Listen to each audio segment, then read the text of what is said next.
আসসালামু আলাইকুম। আমি ডাক্তার মোহাম্মদ নেফার রহমান, সহকারী অধ্যাপক পেডিয়াট্রিক নিউরোসার্জারি বিভাগ, National Institute of Neurosciences and Hospital এবং chief consultant Bangladesh paediatric neuro care centre. আজকে কথা বলবো কোন রোগের জন্য আপনি আপনার শিশুকে একজন পেডিয়াট্রিক নিউরোসার্জনের কাছে নিয়ে যাবেন। এক কথায় বলতে গেলে শিশু নিউরোসার্জারির অনেকগুলো রোগ আছে।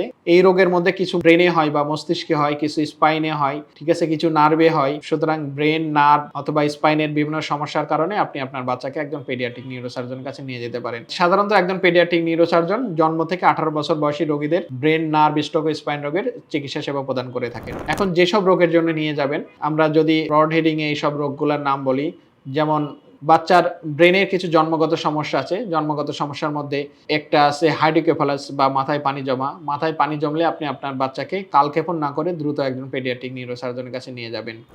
এরপরে মাথার যে জন্মগত আরো সমস্যা আছে এনকেফালোসিল বলে। এনকেফালোসিলে দেখা যাচ্ছে ব্রেন সামনের দিক দিয়ে বের হয়ে আসে অথবা পিছনের দিক দিয়ে বের হয়ে যায়। এনকেফালোসিল আছে। কিয়ারি ম্যালফরমেশন আছে। কিয়ারি ম্যালফরমেশনে দেখা যাচ্ছে ব্রেনটা নিচের দিকে নেমে যায়। কিয়ারি ম্যালফরমেশনে আপনি আপনার বাচ্চাকে দ্রুত একজন পেডিয়াট্রিক নিউরোসার্জনের কাছে নিয়ে যাবেন। এছাড়া দেখা যাচ্ছে Dandy Walker malformation. Dandy Walker ম্যালফরমেশনে ব্রেনের একটি পোরশন তৈরি হয় না। একটা অংশ তৈরি হয় না। তৈরি না হওয়ার কারণে দেখা যাচ্ছে বিভিন্ন ধরনের উপসর্গ তৈরি হয়। এই বিষয়ে বিভিন্ন ভিডিওতে বলা আছে। সুতরাং আপনারা সেখান থেকে দেখে নিতে পারেন। এছাড়া স্পাইনের কিছু সমস্যা আছে, জন্মগত সমস্যা। স্পাইনের সমস্যার মধ্যে দেখা যাচ্ছে বাচ্চার কোমরের পিছনে জন্মগত কিছু টিউমার হলো। কোনোটা পানির মতন থলথলে, কোনোটা চর্বির গোটা। এটাকে কোনোটা লাইপোমাইলোমেনিঙ্গোসিল বলে, টার্মিনাল মাইলোসিস্টোসিল এবং মাইলোমেনিঙ্গোসিল।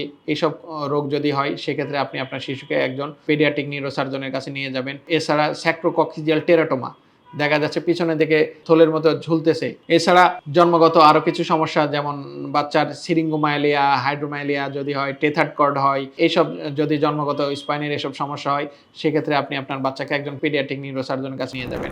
জন্মগত ছাড়াও ব্রেনের আরো কিছু সমস্যা হতে পারে, যেমন বাচ্চাদের যদি ব্রেন টিউমার হয়, ব্রেনে বিভিন্ন কারণে টিউমার হতে পারে। ব্রেনের টিউমারের উপসর্গের মধ্যে সাধারণত দেখা যাচ্ছে মাথা ব্যথা, বমি, চোখে ঝাপসা দেখা, হাঁটা চলার শক্তি হারিয়ে ফেলা, শরীরের এক সাইড দুর্বল হয়ে যাওয়া। এসব উপসর্গ দেখলে আপনি আপনার বাচ্চাকে পেডিয়াট্রিক নিউরোসার্জনের কাছে নিয়ে যাবেন। এছাড়া ব্রেনের আর যে সমস্যা দেখা যাচ্ছে, মাথায় আঘাত পেল, মাথায় আঘাত পেয়ে মাথার হাড্ডি ভেঙে গেল অথবা ব্রেনের ভিতরে ঢুকে গেল, সেক্ষেত্রেও আপনি আপনার বাচ্চাকে পেডিয়াট্রিক নিউরোসার্জনের কাছে নিয়ে যেতে পারেন। কারণ পেডিয়াট্রিক নিউরোসার্জনরাই এই বিষয়ে দক্ষ, অভিজ্ঞ এবং সমসাময়িক জ্ঞানের অধিকারী। ব্রেনের আর সমস্যার মধ্যে যেমন ব্রেনে ইনফেকশন হয়, বাচ্চাদের কোনো কারণে ব্রেনে ইনফেকশন হয়ে ব্রেনে পুঁজ জমে। এই পুঁজ জমাকে দেখা যাচ্ছে কোনোটাকে ব্রেন অ্যাবসেস বলে, একদম ব্রেনের ভিতরে পুঁজ জমে, অথবা ব্রেনের পর্দার জাস্ট নিচে পুঁজ জমে যেটাকে সাবডোরাল লিম্ফোমা বলে, অথবা ব্রেনের যে সুরক্ষাকারী পর্দা বা আছে তার বাইরে জমে যেটাকে এপিডুরাল লিম্ফোমা বলে। এসব রোগেও আপনি আপনার শিশুকে পেডিয়াট্রিক নিউরোসার্জনের কাছে নিয়ে যেতে হবে। কারণ পেডিয়াট্রিক নিউরোসার্জনরা এই রোগের চিকিৎসা সেবা প্রদান করে থাকে।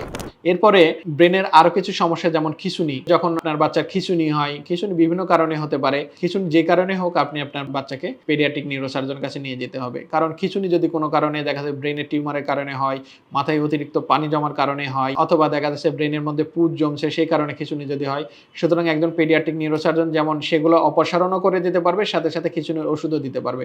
সুতরাং খিঁচুনি হলে আপনি আপনার বাচ্চাকে একজন পেডিয়াট্রিক নিউরোসার্জনের কাছে নিয়ে যাবেন। এছাড়া ব্রেনের রক্তনালীজনিত কিছু সমস্যা, যেমন রক্তনালীর কিছু টিউমার থাকে যেটাকে আমরা এভিএম বলি, আর্টারোভেনাস ম্যালফরমেশন। ব্রেনের রক্তনালীগুলো ঠিকমতো তৈরি না হওয়ার কারণে টিউমারের মতন দলা বেঁধে থাকে, সেক্ষেত্রে বিভিন্ন উপসর্গ তৈরি হয়।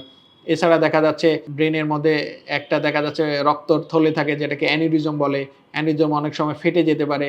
সুতরাং ব্রেনের মধ্যে রক্তনালীজনিত এই সমস্যার জন্যও আপনি আপনার শিশুকে একজন পেডিয়াট্রিক নিউরোসার্জনের কাছে নিয়ে যেতে হবে। কারণ এই বিষয়ে ওনারা দক্ষ, অভিজ্ঞ এবং সমসাময়িক জ্ঞানের অধিকারী।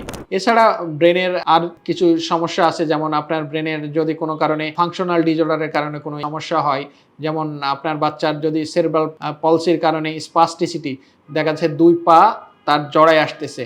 বাচ্চার হয়েছে সেরেব্রাল পলসি, কিন্তু তার 2 পা এত শক্ত হয়ে গেছে সে হাঁটতে পারে না। সুতরাং সেক্ষেত্রেও একজন পেডিয়াট্রিক নিউরোসার্জন কাছে নিয়ে যাবেন। কারণ পেডিয়াট্রিক নিউরোসার্জন সেক্ষেত্রে অপারেশনের মাধ্যমে, একটা নির্দিষ্ট ধরনের অপারেশন আছে, অপারেশনের মাধ্যমে যে পা যে শক্ত হয়ে গেছে বা স্পাস্টিসিটি ডেভেলপ করছে সেটাকে রিমুভ করার জন্য কাজ করে থাকেন। এছাড়া স্পাইনের জন্মগত সমস্যা ছাড়াও স্পাইনের আরো কিছু সমস্যা আছে। স্পাইনের যেমন দেখা যাচ্ছে কোনো কারণে আপনার বাচ্চার যদি স্পাইনাল টিউমার হয়, মেরুদণ্ডের টিউমার হলে আপনি আপনার শিশুকে পেডিয়াট্রিক নিউরোসার্জন কাছে নিয়ে যেতে হবে। মেরুদণ্ডের টিউমারের সাধারণত যেসব লক্ষণ থাকে, দেখা যাচ্ছে কোমরে বা পিঠে ব্যথা, রাত্রিকালে ব্যথাটা বেশি হয়, সাথে দেখা যাচ্ছে হাত পায়ের শক্তি চলে যাওয়া, প্রস্রাব পায়খানার নিয়ন্ত্রণ চলে যাওয়া, এসব সমস্যাগুলো সাধারণত নিয়ে আসে। এছাড়া দেখা যাচ্ছে বাচ্চাদের সাধারণত ঘাড়ের হাড্ডি ১ আর ২ নাম্বার হাড্ডি অনেক সময় ডিসপ্লেস হয়ে যায়। ডিসপ্লেস হয়ে যায়, ঘাড় ব্যথা বলতে পারে।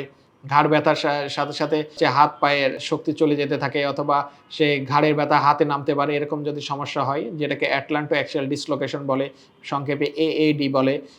এএডি রোগ হলেও আপনি আপনার শিশুকে পেডিয়াট্রিক নিউরোসার্জন কাছে নিয়ে যেতে হবে। এছাড়া যদি আপনার শিশু স্পাইনে কোনো কারণে আঘাত পায়, স্পাইনে মেরুদণ্ডে আঘাত পাওয়ার কারণে মেরুদণ্ড ভেঙে গেলে আপনি আপনার বাচ্চাকে একজন পেডিয়াট্রিক নিউরোসার্জন কাছে নিয়ে যাবেন। এছাড়া দেখা যাচ্ছে বিভিন্ন কারণে জন্মগত যেটাকে ইডিওপ্যাথিক অথবা বিভিন্ন কারণে বাচ্চার মেরুদণ্ড আঁকাবাঁকা হয় যেটাকে স্কোলিওসিস বলে।